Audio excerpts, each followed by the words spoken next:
Now, what we in the Congress party and a lot of people want to understand, and we do not want to do it harshly, aggressively, but we want to understand what the government's view is going forward. We want to understand what is their strategy. It is pretty clear that 4 stages of lockdown have not produced the result that the Prime Minister expected. Prime Minister and his entire advisory staff, including his top medical people, said that the disease would start to reduce towards the end of May. It's clear that the disease is not reducing, it is increasing.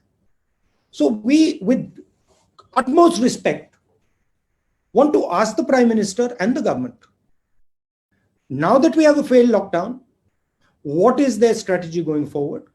What is their strategy as far as opening up India is concerned? What are the precautions that they're going to take to now curb this disease? How are they thinking about supporting our migrants? How are they thinking about supporting the state governments? How are they thinking about supporting small and medium businesses? We had great expectations. There was multiple press conferences about the package. Prime Minister said 10% of GDP. The reality is we have less than 1% of GDP being given, most of it in loans, hardly any cash giving to people. Congress party is running some states. We are giving cash to people. Directly, we're giving cash to farmers. We are giving cash to laborers.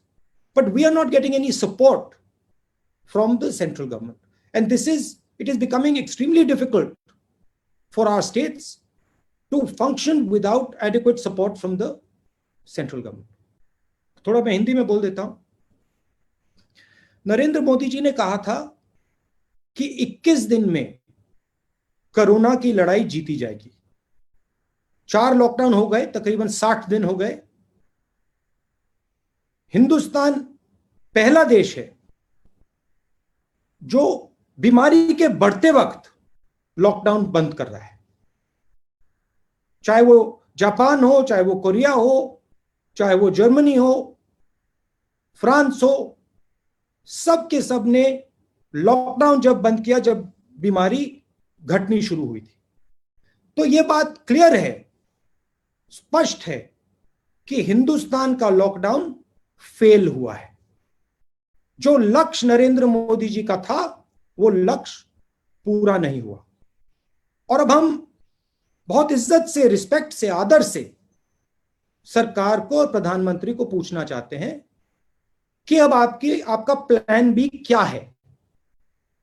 बीमारी 21 दिन में गायब नहीं हुई, बीमारी बढ़ रही है. आपकी स्ट्रेटजी क्या है? लॉकडाउन को आप किस प्रकार से देखते हैं? इसको आप किस प्रकार से रिलीज करेंगे? जो हमारे मजदूर भाई बहन हैं उनकी आप कैसे मदद करोगे? जो आप हमारे जो छोटे स्मॉल एंड मीडियम बिजनेसेस हैं उनको उनकी आप मदद करना चाहते हो, नहीं करना चाहते हो, क्या प्लान है? तो ये सवाल हम सरकार से पूछना चाहते हैं. ये मैं कोई राजनीतिक पॉइंट स्कोर नहीं करना चाह रहा हूं. मुझे थोड़ी घबराहट है क्योंकि जो होना था वो नहीं हुआ है और देश को मालूम होना चाहिए, सच्चाई एक्सेप्ट करनी चाहिए कि हमें बताया गया था कि 21 दिन में बीमारी को हराया जाएगा. 60 दिन हुए हैं, बीमारी दौड़ती जा रही है, बढ़ती जा रही है. अस्पतालों से मेरी बात होती है, कहते हैं कि बीमारी बढ़ती जा रही है. तो ये सवाल है.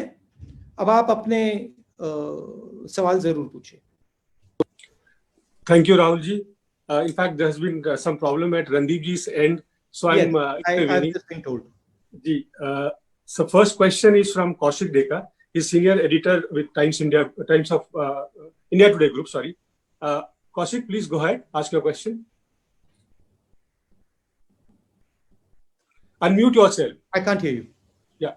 Can you hear me now? Yeah, I can hear you. Hello, Kaushik. Yeah, Mr. Gandhi, how are you? I'm okay.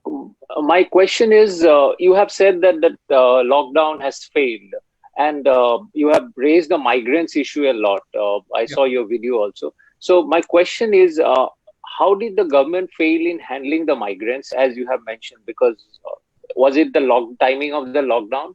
And the second part is that now most of the migrants, they have returned to their villages. So that is also creating a health hazard for the local people. And at some point of time, they will have to come back also. So how do you think, as a constructive opposition party, how do you think the government should go ahead from now on? I don't want to go into why the government has failed. That is in the past. I don't want to sort of go into details about what could have been done, how it could have been done, who should have done it. I'm not interested. I am interested in right now. I am interested in what India is facing right now. And what we are facing right now is a failed lockdown, because the goal of the lockdown, as stated by the Prime Minister on national television, was that we will defeat the disease in 21 days. These are not my words, these are the words of the Prime Minister. Now, it is 1 lockdown, 2 lockdown, 3 lockdown, we're coming to the end of the 4th lockdown, and the disease profile is not reducing. So I'm just stating a simple fact that what we expected from the lockdown has not occurred. Disease profile is shooting up. In number of states, it is shooting up. What is the government thinking of doing going forward? The Congress party is in power in 3 or 4 states. We know what we are planning. We are very clear what has to be done in our states. We are giving money to poor people. We are giving food to poor people. We are managing the migrants. We are increasing our testing. We have a strategy. But states cannot function in a strategy without the national government. States are hamstrung if the national government is not behind states. So I have spoken to our chief ministers who have asked me to mention this. They have said that they are fighting a lonely battle and they are confident. They understand what has to be done. But what is the central government planning to do? That's the main question here. And that's again, we of course have a view. We put that view down. We said that injection of money is required. Aggressive movement on that front is required, but we were disappointed. But once again, I want to state, I do not want to get into the past that this is what the government did wrong, that's what they did wrong. No, I am interested in... To ask the next question. Swati, please come in.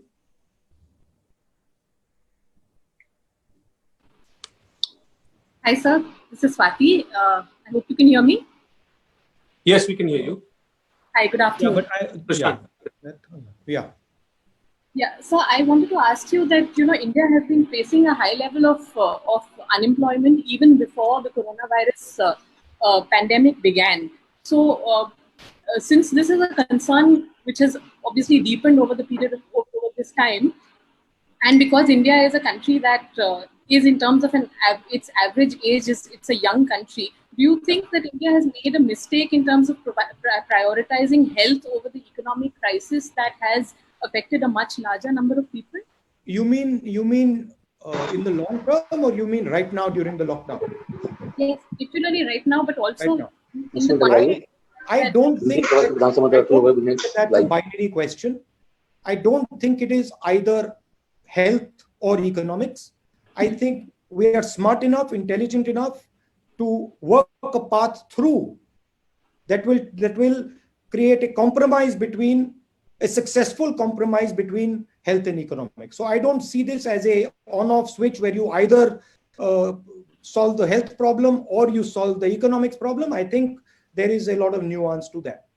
However, India has been facing a very serious unemployment problem, and this is not new.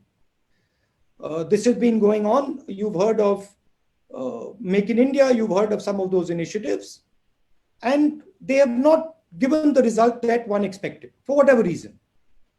However, now there is a new element to this unemployment, which is that we were already struggling, and now suddenly we've hit this corona problem, which has multiplied this unemployment problem. As you can see, businesses were shut down. And I'm sorry to say this as a national leader, but many small and medium businesses are going to go bankrupt. the people who work for those businesses are going to become unemployed. And that is why we are raising again and again and again that a injection of capital and injection of money to small and medium businesses is required. It will be fatal if we do not do it. An injection of money to the poorest 50% of India is required. It will be fatal if we do not do it. So yes, there is an unemployment problem, but that unemployment problem has now been compounded massively by the current crisis. And no, I do not think it is a choice between healthcare and economics. I think we are intelligent enough to work out a solution that looks after both.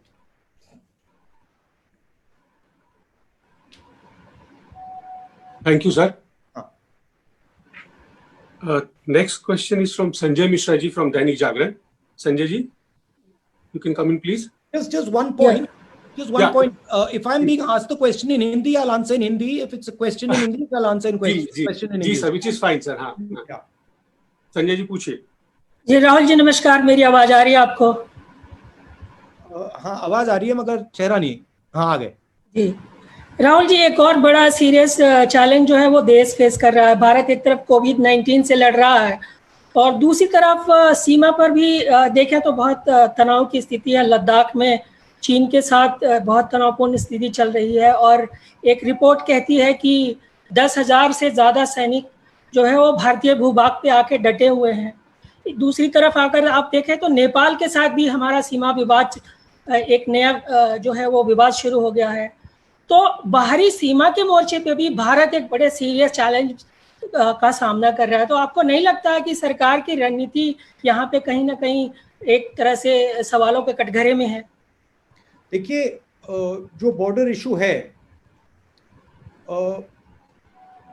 इसके details क्या हुआ है, किस प्रकार हुआ है, क्या किया गया है, इसके डिटेल्स सरकार को ट्रांसपेरेंटली देश को बताने चाहिए, क्योंकि क्लैरिटी फ्रैंकली किसी को नहीं है. नेपाल में क्या हुआ, किस प्रकार हुआ, क्यों हुआ, लद्दाख में क्या हो रहा है, किस प्रकार हो रहा है, ट्रांसपेरेंसी होनी चाहिए. क्लियरली उनको सरकार को बताना चाहिए. वो ट्रांसपेरेंसी नहीं दिख रही है मुझे. जो चाइना और हिंदुस्तान की बात है, अभी वो लाइव इशू है, तो उसके बारे में मैं प्रेस कॉन्फ्रेंस में ज्यादा नहीं बोलना चाहता हूं. वो मैं सरकार के विजडम पे छोड़ना चाहता हूं. मगर ट्रांसपेरेंसी की जरूरत है. हमें मालूम होना चाहिए क्या हो रहा है और वो देश को नहीं मालूम. जी सर, धन्यवाद. हम सर मूव करते हैं टेलीविजन की तरफ. इसमें सॉरी, मैं एक चीज ऐड करना चाहता हूं. जी सर. जब तक थोड़ी ट्रांसपेरेंसी नहीं होगी, मुझे इस पे टिप्पणी करना या बोलना सही नहीं होगा. अगर ज्यादा इंफॉर्मेशन होगा तो फिर मैं आपको एक क्लियर कट पोजीशन दे सकूंगा. In the middle of a meeting, Kabir, can I call you back in 10? No, sorry, you'll have to wait for your turn. Not like this. Can Adish Rawal from ABP come in, please? And please be brief with your question. Yes, sir. Rahul ji, 30 जनवरी को पहला case report हुआ था corona का. उसके बाद 12 fab को आपने इस बात को पार्लियामेंट में उठाया था और उसके बाद आपने कई बार ये भी कहा कि आर्थिक महामारी आ सकती है, स्वास्थ्य को लेकर प्रॉब्लम हो सकती है. लेकिन 24 मार्च को 54 डेज के बाद लॉकडाउन लगा. इसके ऊपर आप क्या कहना चाहेंगे कि सरकार का जो रवैया है टुवर्ड्स अपोजिशन, उसको क्या सरकार सीरियसली नहीं लेती है? देखिए, सरकार का काम गवर्नेंस का होता है, हमारा काम ऑपोजिशन का है. हमारा काम सरकार पर प्रेशर डालने का है. और अगर सरकार की दृष्टि कहीं नहीं जा रही है, कोई थ्रेट है जो सरकार को नहीं दिख रहा है या जिसको सरकार इग्नोर कर रही है, उसको हाईलाइट करना हमारा काम है. मैं जो फरवरी में कर रहा था, मैं अभी भी वही कर रहा हूं. मैंने अपनी पोजीशन नहीं बदली है.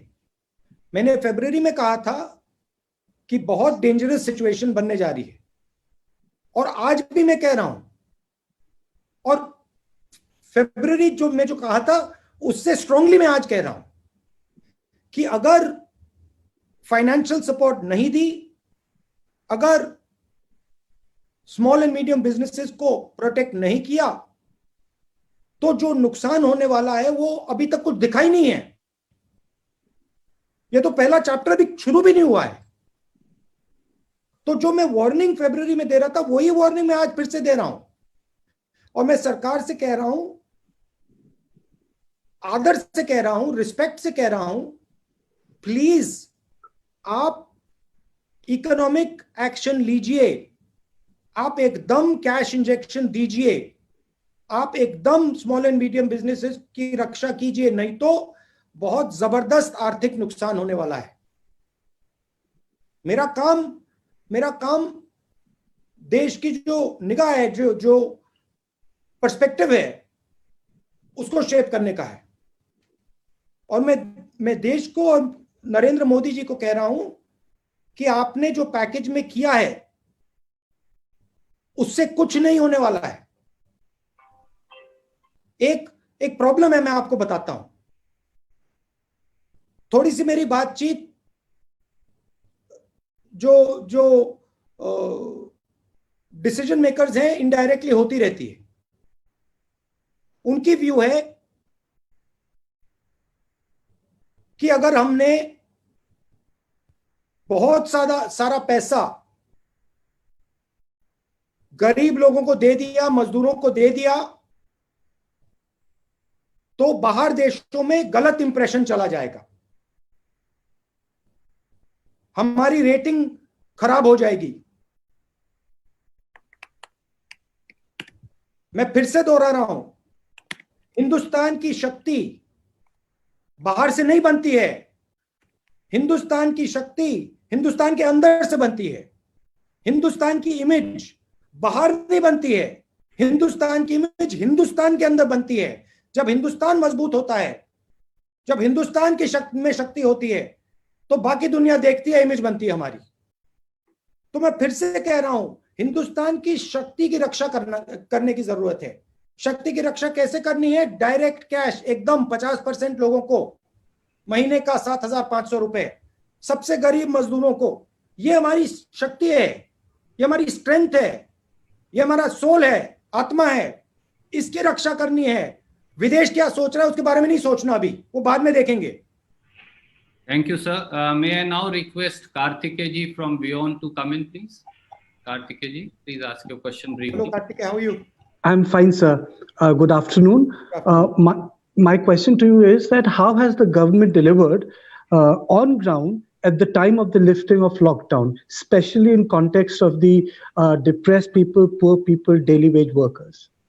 I've been speaking to quite a few daily wage workers, quite a few migrants. I've been having Zoom calls. I've been physically meeting them with all the social distancing norms. And they have a sense of hopelessness.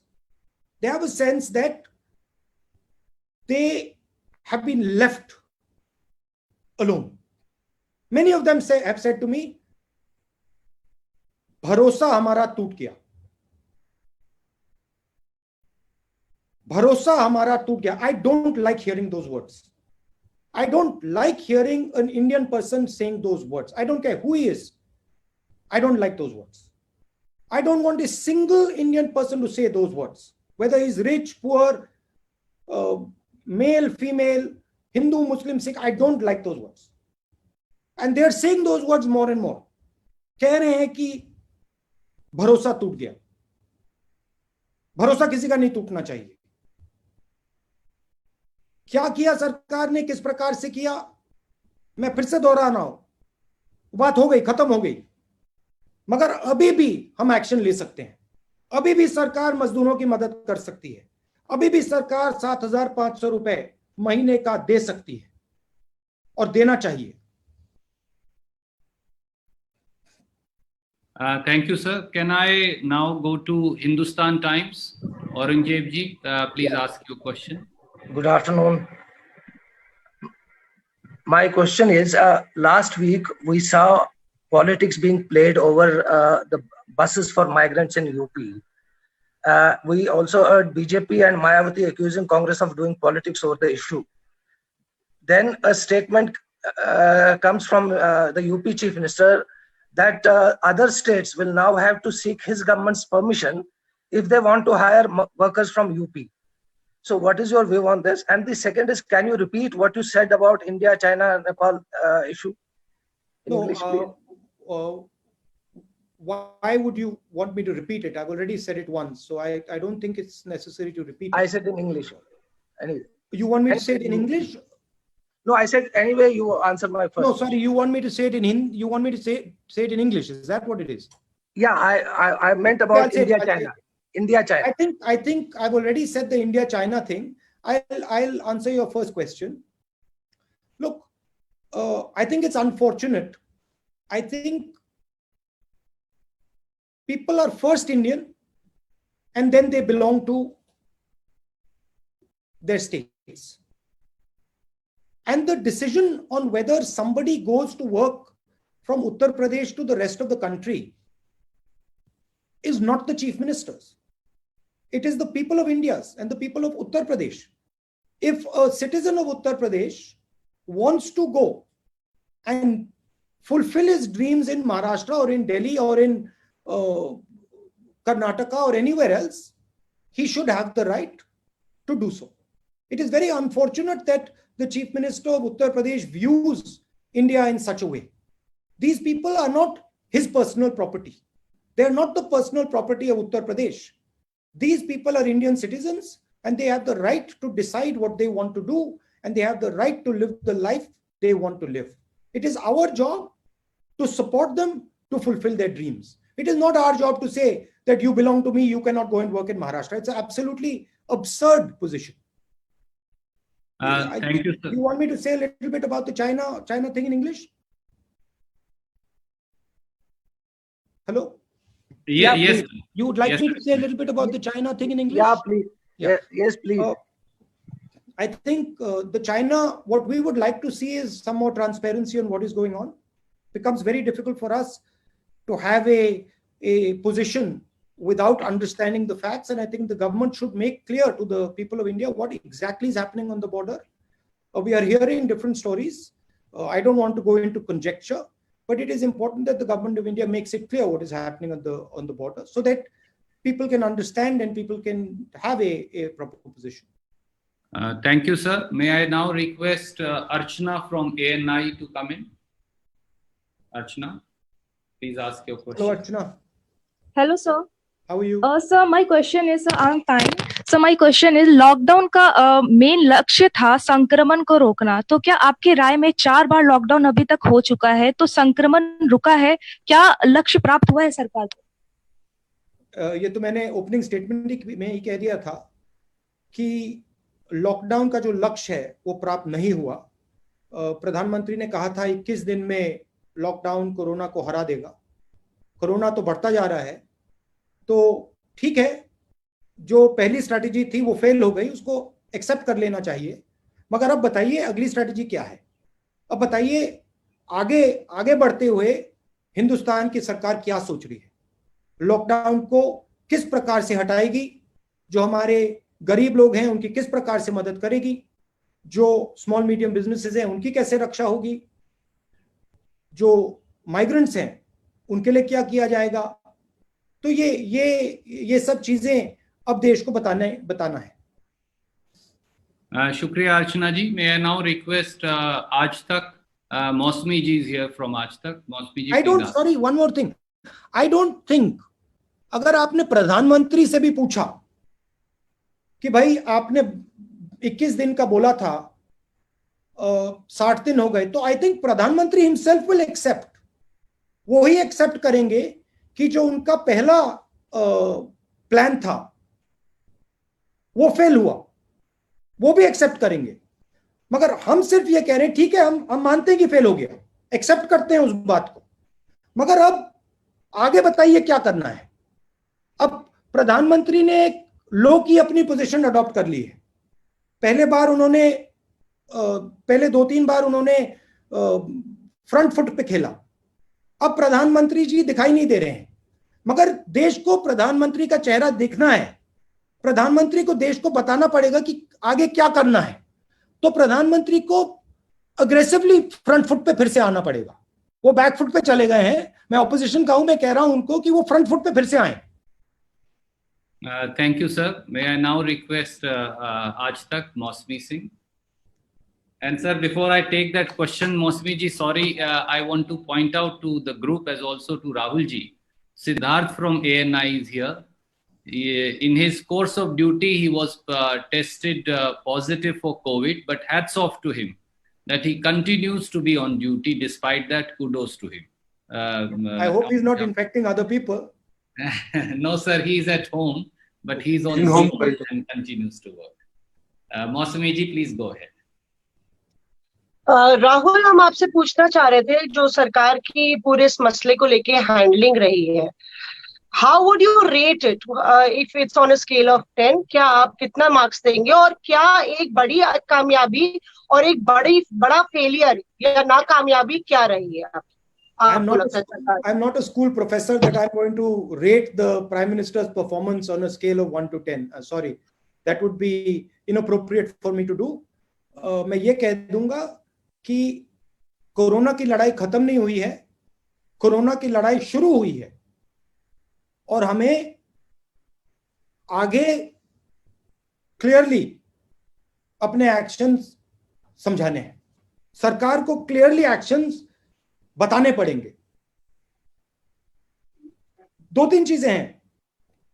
Economy को कैसे revive करेंगे, small medium business, migrants, जो गरीब जनता है उनको कैसे, उनकी मदद कैसे होगी, और जो ओपनिंग अप हो रही है इसको किस प्रकार से मैनेज किया जाएगा कि हमारे जो वनरेबल लोग हैं, जो बुजुर्ग लोग हैं, हार्ट पेशेंट्स हैं, डायबिटिक्स हैं, लंग पेशेंट्स हैं, किडनी पेशेंट्स हैं, उनकी रक्षा किस प्रकार से की जाएगी नेशनल लेवल पे। ये सवाल है, मगर मेरा रैंकिंग देना अप्रोप्रिएट नहीं होगा।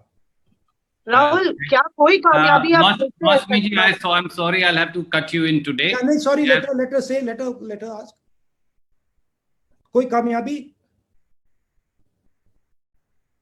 Randeep, we can go on. Okay. Yes, Rahul, मैं कह रही थी कि क्या, जी मैं ये कह रही थी कि क्या कोई कामयाबी आपको लगता है इस पूरे 2.5-3 महीने में कोई कामयाबी रही है कुछ हैंडलिंग में, या काबिले तारीफ रहा हो सरकार की तरफ से? वो जवाब नहीं दिया था।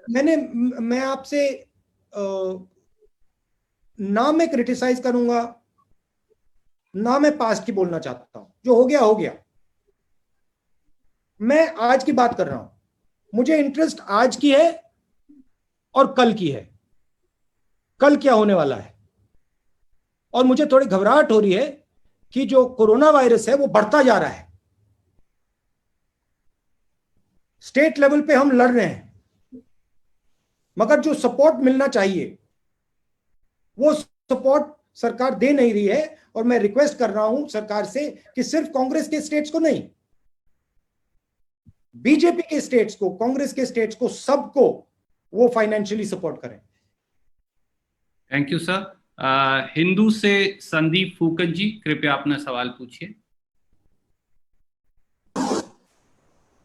So my question is that, it's about transportation. You've seen that in a graded manner, the flights have restarted, domestic flights have restarted, but we are still quite some time away, perhaps, from opening up public transportations, regular train services. What, according to you, would be a safe mobility plan? I mean, if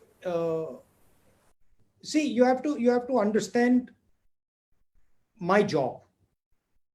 I am not an expert on safe mobility plan. That is, there are experts who will tell you this is how India should open up. For me to comment on whether we should open airlines, how we should open airlines, I'm not the expert. I don't pretend to be the expert. But what I do understand is that there are a couple of things at a high level that need to be done. When you're opening up, you need to open up with inputs from the state governments. You need to open up with inputs from experts. You need to open up in a systematic way, not in an ad hoc way. I clearly can see that our economy requires restarting, which means that it needs a money injection, cash injection immediately. So that needs to be done. And I can clearly see that we need a strategy to make sure that in a non-lockdown situation, the disease does not run amok. I am worried, let me state it clearly. I am worried that in a non-lockdown situation, in a haphazard opening up, we will get a second wave of corona that will be extremely devastating. Thank you, sir. We have last 5 minutes of this press conference. Randeep ji, I'm going to ask Sanjay Trivedi Yes, from sir, I News have a 24 question. to come in, please. Randeep जी, मैं भी हूँ. जी, मैं note कर रहा हूँ, आप कृपया chat में लिख दीजिए, मैं वहां से सवाल पिकअप कर रहा हूँ. Sanjay Trivedi from News 24. Manjari ji, I'll come to you. Okay. Sanjay Trivedi from News 24. Sanjeev Trivedi, sir. Sorry, Sanjeev Trivedi, that's what I meant. By mistake, I said Sanjay. Yes, Sanjeev ji. Unmute करिए संजीव जी. राहुल जी, संजीव त्रिवेदी बोल रहा हूँ news 24 से. इसके पहले के जो 2 press conferences हुए थे उसमें आपने कुछ सजेशंस दिए थे और ऐसा लगता है जैसे कि रेड, ऑरेंज, ग्रीन को तय करने का अधिकार राज्यों को मिले या बॉटम अप अप्रोच. उन सजेशंस को शायद स्वीकार भी किया गया सरकार ने, लेकिन मैं आपके सामने महाराष्ट्र का केस रखना चाहता हूं. महाराष्ट्र में कोई सजेशन काम नहीं आ रहा है. पूरे देश का 1/3 कोरोना का मामला आज की तारीख में महाराष्ट्र में है और आपकी सरकार की वहां हिस्सेदारी भी है. मुंबई में अकेले पूरे महाराष्ट्र का आधा से ज्यादा है. तो ऐसे में क्या आप मानते हैं कि जो कंट्रोल करना है केंद्र की जिम्मेदारी है, राज्यों की नहीं? क्या आपको लगता है कि राज्यों में केंद्र का इंटरवेंशन भी जरूरी हो सकता है? वहां राष्ट्रपति शासन की मांग भी शुरू हो गई है. राहुल जी, नहीं, देखिए 2-3 चीजें हैं. सबसे पहले अगर आप कोरोना को देखें, जितनी ज्यादा कनेक्टेड जगह है वहां ज्यादा अग्रेसिव कोरोना होता है. अगर आप दिल्ली देखें, मुंबई देखें, पूना देखें, Maharashtra is one of the most connected states in India. तो it is going to be one of the most aggressive places where corona is going to act. I would like to make a differentiation here. We are supporting the government in Maharashtra, but we are not the key decision maker in Maharashtra. We are the key decision maker in Punjab. We are the key decision maker in Chhattisgarh, in Rajasthan, in Pondicherry. So there is a difference between running a government and supporting a government. However, Maharashtra is struggling because of the nature of its connectivity. And Maharashtra is one of the most important assets, frankly, that India has. It is the center of business. So it requires full support from the government of India. I fully understand that Maharashtra is fighting a very difficult battle, and I appreciate that fact. And so are many other states. And it is important that full support of the government of India goes to the people of Maharashtra and the government of Maharashtra. Thank you, sir.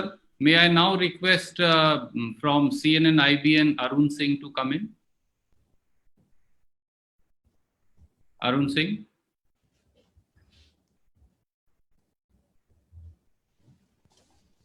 Yes. Arun ji, please go ahead. Rahul ji, मेरा सवाल ये है कि पिछली press conference जो हुई थी finance minister की, सॉरी अरुण, एक सेकंड, वो लास्ट क्वेश्चन का थोड़ा पीस मैं आंसर नहीं किया. ठीक है sir. So we just go back. I didn't answer the one section of that question. I just recalled. Okay. Sanjeev Trivedi ji, please. मैंने पूछा था कि देखिए वहां राष्ट्रपति शासन की मांग हो रही है और केंद्र के महाराष्ट्र के क्वेश्चन से पहले आपने एक और सवाल पूछा था. हमने पूछा था कि क्या आप मानते हैं कि केवल केंद्र की जिम्मेदारी है क्या? कि नहीं, आपने कहा कि मैंने सुझाव दिए थे और सुझाव उन्होंने बॉटम अप अप्रोच के बारे में आपने बोला था. और रेड, ऑरेंज, ग्रीन को तय करने के क्रम में देखिए हमारा रोल ऑपोजिशन का है. हम सुझाव देते हैं, हम इन चीजों के बारे में सोचते हैं. हमारे पार्टी में डिस्कशन होता है, हम एक्सपर्ट से बातचीत करते हैं और फिर वो हम सामने लाके आपके सामने रखते हैं। हमारा कौन सा सजेशन सरकार ले वो हमारे ऊपर नहीं है, वो उनके ऊपर है, वो उनका डिसीजन है। और जरूर उन्होंने हमारे 2-3 सजेशंस, जो जोन की बात थी, उन्होंने सजेशन एक्सेप्ट किया तो वो अच्छी बात है। मगर जो हमारी क्रिटिकल सजेशंस है, मेन नंबर 1 सजेशन, अर्थव्यवस्था को बचाना है, पैसा एकदम दो, वो सजेशन उन्होंने नहीं लिया, उससे थोड़ा हमें दुख हुआ है। बट वो उनका प्रोरोगेटिव है, लेना चाहते हैं नहीं लेना चाहते हैं। एक बात मैं आपको कह देता हूं कि अगर हिंदुस्तान की सरकार ने पैसा नहीं दिया गरीबों को, न्याय योजना जैसी योजना नहीं दी, स्मॉल एंड मीडियम बिजनेसेस को सपोर्ट नहीं किया, तो बहुत जबरदस्त आर्थिक नुकसान होने वाला है। ये तो मैं आपको लिख के दे दूंगा। Thank you, sir. Arun Singh ji, can you very briefly ask last 2 questions now? I'm concluding the PC. Sorry, Arun. No For suddenly going. Sir, can you hear me? थोड़ा जोर से बोले। राहुल जी, क्या आप मुझे सुन पा रहे हैं? हाँ, थोड़ा जोर से बोले जरा। अच्छा, मैं आपसे ये सवाल पूछना चाहता था कि पिछली जो प्रेस कॉन्फ्रेंस थी फाइनेंस मिनिस्टर की, उसको आपने अगर सुना हो तो ठीक, नहीं सुना हो तो मैं बता रहा हूँ कि आप गए थे माइग्रेंट लेबरर्स से मिलने। उन्होंने कहा कि राहुल गांधी ड्रामेबाजी करते हैं, अगर वो सीरियस होते तो उनका कुछ बोझ उठा लेते, उनके कुछ बिलोंगिंग्स, उनके कुछ सामान, उनके कुछ बैगेज उठा लेते, उनकी मदद करते। तो अगली बार आप टैक्सी ड्राइवर से मिल रहे हैं, तमाम लोगों से मिल रहे हैं, तो फाइनेंस मिनिस्टर की सलाह आप ध्यान में रखेंगे अगली बार जब घर से बाहर निकलेंगे? नहीं, देखिए, मेरा लक्ष्य इसमें एक ही है। मैं गरीबों से बातचीत करता हूं, मजदूरों से बातचीत करता हूं, उनके दिल में क्या है वो उसको समझने की कोशिश करता हूं। और मैं सच बोलूं तो मुझे इसका काफी फायदा मिलता है, क्योंकि उनकी जानकारी से, उनके ज्ञान से मुझे काफी फायदा मिलता है।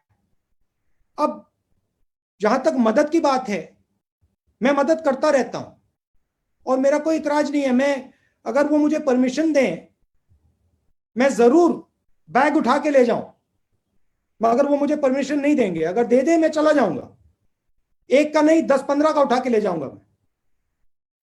मगर मेरा लक्ष्य, मेन लक्ष्य जो उनके दिल में है, वो हिंदुस्तान की जनता तक पहुंचाने का है।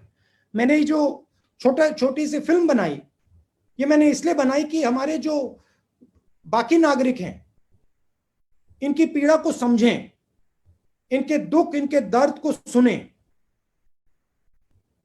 काफी बड़ा इंपैक्ट होता है अगर व्यक्ति इस बात को सुने, क्योंकि ये लोग हमारी शक्ति हैं, ये लोग हमारे भविष्य हैं।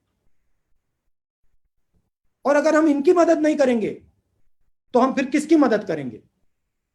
वो फाइनेंस मिनिस्टर की व्यू है कि अगर मैं उनसे बात करता हूं तो ये ड्रामा है। ठीक है, वो उनकी व्यू है, मैं उनको धन्यवाद करता हूं और मैं उनसे कहता हूं कि अगर वो चाहती हैं तो मैं यहां से उत्तर प्रदेश चला जाऊंगा, मुझे वहां अलाउ कर दें, मैं पैदल यहां से निकल जाऊंगा और जितने लोगों की मैं मदद रास्ते पे कर सकूंगा मैं कर दूंगा। Thank you sir. Manjari ji from Navbharat Times, please come in and let that be the last question. I apologize to all those friends who I will not be able to accommodate. Hello, नमस्ते राहुल जी, आवाज आ रही है आपको मेरी? हाँ जी। राहुल जी, मेरा सवाल है कि महाराष्ट्र को लेकर वहां पे जो विपक्ष है उसने ये सवाल लगातार मांग कर रहे हैं कि वहां राष्ट्रपति शासन लगाया जाए और वहां के जो हॉस्पिटल्स हैं उनको सेना के हवाले कर दिया जाए। लगभग वैसी ही स्थिति कुछ गुजरात में है। गुजरात की स्थिति भी बहुत अच्छी नहीं है, वहां कोरोना को लेके बहुत ज्यादा स्ट्रगल चल रहा है। लेकिन एक चीज समझ में नहीं आती कि वहां पे विपक्ष क्यों इतना कमजोर नजर आता है। हालांकि कांग्रेस ने वहां की हेल्थ सर्विसेज को लेके कुछ सवाल उठाए हैं, लेकिन क्या इस तरह की मांग वहां नहीं होनी चाहिए? और एक इसी से जुड़ा सवाल ये है राहुल जी, हमें गुजरात के बारे में प्रेसिडेंट रूल मांगना चाहिए। नहीं, आप गुजरात की सरकार बीजेपी से लेके बीजेपी को पकड़ा दें। नहीं, आप लगातार क्या लॉजिक है? आप लगातार ये वहां पे सेना उतारने की बात की गई, इस तरह की चीजें लगातार आप राजनीति न करने की बात कर रहे हैं, लेकिन राजनीति तो हो रही है। मेरा कहना है कि गुजरात में तो बीजेपी की सरकार है, गुजरात में बीजेपी की सरकार है, प्रेसिडेंट्स रूल लगेगा तो बीजेपी की सरकार होगी। लेकिन नहीं वहां तो पर आपकी इलॉजिकल बात है, मुझे बोलने दीजिए, ये तो आपकी बिल्कुल इलॉजिकल बात है। जहां तक विपक्ष की बात है, गुजरात में हमारे लोग विपक्ष की लड़ाई बहुत अच्छी लड़ रहे हैं, वो आपको जब चुनाव होगा वहां पे पता लग जाएगा। मगर एक स्पिरिट से मैं कहना चाहता हूं, देखिए डेमोक्रेसी में अगर महाराष्ट्र में सरकार है तो बीजेपी का काम उसको अपोज करने का है, कोई गलती नहीं है। अगर बीजेपी सवाल उठाना चाहती है, कंस्ट्रक्टिवली सवाल उठाना चाहती है, उनको उठाना चाहिए, उससे फायदा होता है, उससे हमारी सरकार उनकी बात सुनकर सीख सकती है, एक्सेप्ट कर सकती है, तो इसमें कोई प्रॉब्लम नहीं है। मगर डेमोक्रेटिक स्ट्रक्चर को उखाड़कर बिना कोई कारण प्रेसिडेंट रूल लगाना, उसमें और कंस्ट्रक्टिव ऑपोजिशन में बहुत फर्क है। अगर बीजेपी हमारी छत्तीसगढ़ में, राजस्थान में, पंजाब में हमें कोई सजेशन देना चाहती है, हम उसको सुनेंगे। अगर वो वैलिड सजेशन है हम शायद उसको एक्सेप्ट भी कर लें, तो उसके खिलाफ नहीं हूं मैं। मगर वहां से लेकर आप प्रेसिडेंट्स रूम में जंप मार दें, वो अलग बात है। दोस्तों, बहुत सारे सवाल राहुल जी ने आज लिए और ये इंटरेक्शंस का दौर जारी रहेगा। बहुत सारे साथियों के प्रश्न आज हम नहीं ले पाए। मैं विश्वास दिलाता हूं कि अगली बार फिर नेक्स्ट इंटरेक्शन जो बहुत जल्द होगा उसमें हम वो सारे सवाल लेंगे। राहुल जी से जुड़ने के लिए शुक्रिया। कुछ क्लोजिंग रिमार्क्स वो अब देंगे आपको। जैसा मेन थ्रस्ट इस प्रेस कॉन्फ्रेंस का कि जो लक्ष्य लॉकडाउन का था वो पूरा नहीं हुआ, 60 दिन हो गए, बीमारी बढ़ती जा रही है, तो हमें क्लैरिटी चाहिए सरकार की क्या पोजीशन है, सरकार आने वाले दिनों में क्या क्या करेगी, गरीबों को किस प्रकार से सपोर्ट करेगी, जो हमारे स्मॉल मीडियम बिजनेसेस हैं, जो हमारे माइग्रेंट लेबर हैं, उनकी कैसे रक्षा करेगी, और ओवरऑल आगे इनका क्या प्लान है। ये मेन मेरा प्रेस कॉन्फ्रेंस का थ्रस्ट था। आप सबको बहुत बहुत धन्यवाद। और जैसे रणदीप जी ने कहा, ये हम पीरियोडिकली प्रेस कॉन्फ्रेंस करते जाएंगे। पिछली बार जिन लोगों ने सवाल नहीं पूछा, इस बार आपको चांस मिल गया, अगली बार और भी लोगों को हम चांस देंगे। धन्यवाद, नमस्कार।